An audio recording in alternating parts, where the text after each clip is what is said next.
We're going to analyze one of the greatest ways to improve your kicking power, and we're going to start right now.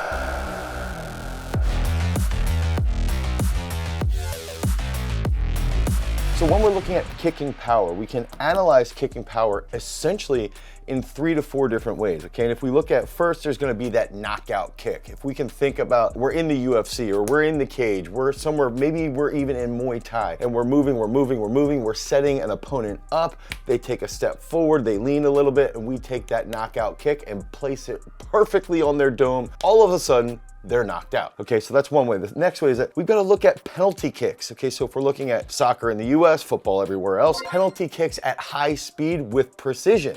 Okay, that's another usage in sports performance of kicking power that we have to recognize. All right, that's a big factor here. A lot of athletes, especially in soccer, if we can improve their kicking power, that will lead to better and more precise shots. Another version might be kicking a game-winning field goal of one of the biggest football games in the history of the world. This is something that we have to look at if we're trying to kick a field goal potentially, or maybe we're in rugby or Australian rules football and we're trying to hit those uprights straight through the uprights as deep as possible or even as precise as possible. There is going to be a massive amount of kicking power needed to hit those big time game winning field goals. And then even in the pool, if we look at kicking power in the sport of swimming, okay, think about breaststroke, okay, even think about flutter kicking, right? Those are gonna be a big factor with kicking power. In synchronized swimming, yes, we are mentioning synchronized swimming on this channel. That's another sport that kicking power really comes into play. Okay, so we have to understand those are the different aspects. Now, we're gonna be looking at a paper, post-activation potentiation for Muay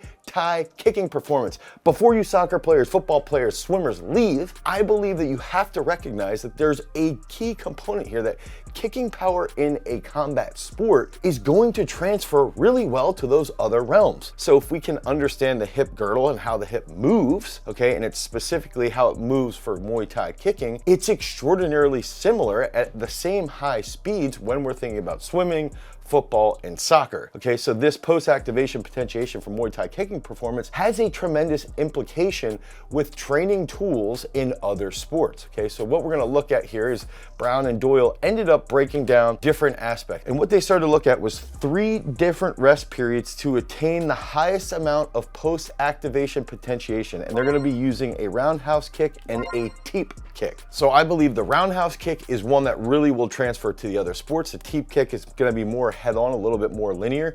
That also will transfer, especially into the pool. Okay, so if we're understanding this is how a roundhouse kick works, and this is how a teep kick works. So what did they do with this overarching test? Okay, so they took these athletes, they had 17 male experienced Muay Thai fighters, and they participated in a standardized warm-up right here. And that warm-up included a 10-minute cycle on the watt bike at 60 watts and 30 body mass squats for a dynamic stretch. Okay, so they did that. Then what they ended up doing, the post-activation exercise. This specific potentiation test consisted of 4 squat repetitions to max effort. Now, do Muay Thai fighters know how to push themselves to a max effort back squat? I'm not sure, but in this case, it's still phenomenal, right?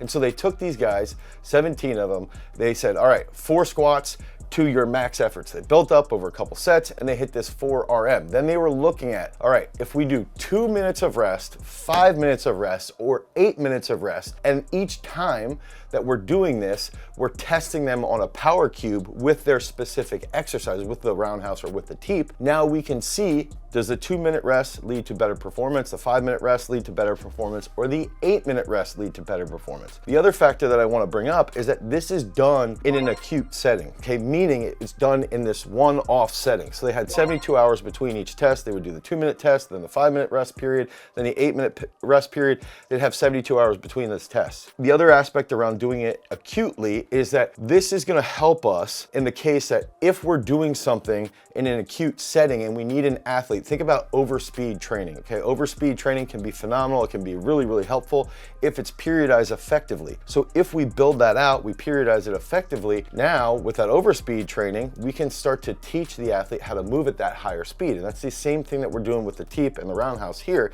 is that if we can potentiate their nervous system a little bit more effectively, ideally over a long period of time of doing this, they start to work at higher speeds. Okay, so what are those results? All right, when we're looking at the roundhouse kick, okay, significant differences in large effect sizes were present between all conditions except baseline and the 2-minute rest period. So athletes doing a 4 RM back squat and then resting for 2 minutes did not elicit that high level of post-activation potentiation that we were looking for.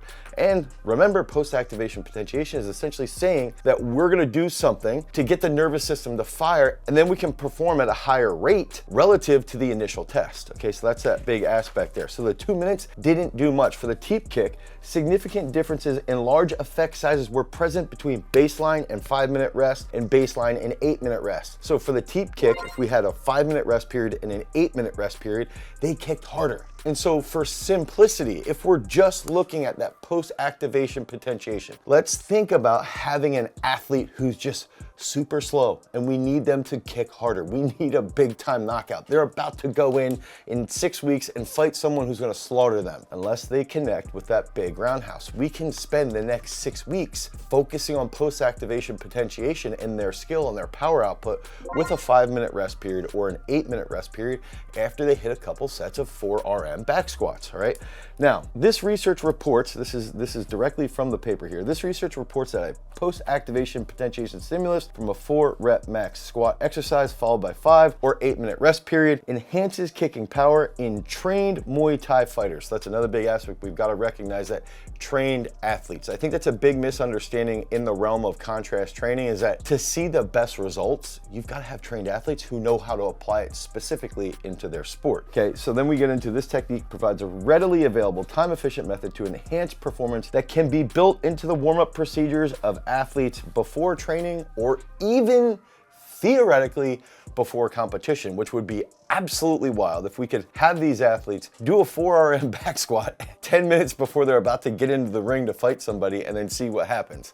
That would just be a very enjoyable experiment. Now, when we're trying to think as a strength and conditioning coach, how can we implement this? All right, the first thing here is something I touched on earlier, is we've got to look through that lens of overspeed training. So if we're breaking down our athletes and we're analyzing them through a athlete profile, okay, typically when we break down athletes, I'm gonna be looking at, okay, how much impulse is needed, so like a vertical jump or a clean or something like that. How much strength is needed? Okay, so that might be the back squat, okay, a single leg squat, right? How much endurance is needed? When we're looking at combat sports or swimming, there's quite a bit of endurance needed for those athletes. Now, if you're looking at a field goal kicker, they don't need as much endurance. If you're looking at a soccer player, they will need as much endurance in some cases as a swimmer or as a combat athlete. So that's gotta come into play when we're defining and building out this entire regime of programming. So if we can figure out the right days to do this post-activation potentiation in their training, let's say it's once a week, now all of a sudden we can do that in conjunction with their actual sport training, their actual sport practice. I think it comes back to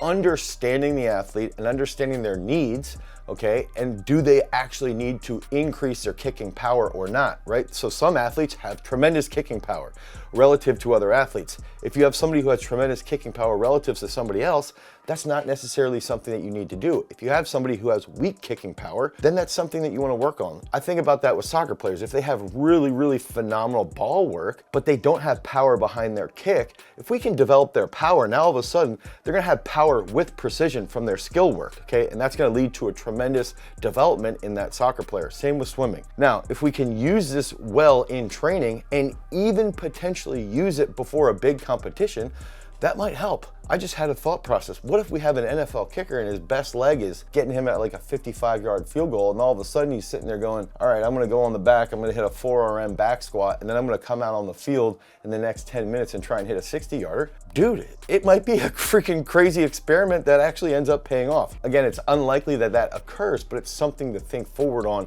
as a strength and conditioning coach. And I think that all of this stuff comes back to, If we have a unique understanding of training and we have a unique understanding of programming, we know where to piece this together. That's exactly what we do inside Peak Strength. And this is how we are taking this research. We're trying to piece it together to make it as simple of an application process for you guys. So head over to peakstrength.app, the Google Play Store or the Apple iOS Store, because remember, freaks, if you want to become a champion, you've always got to cultivate your power. Peace.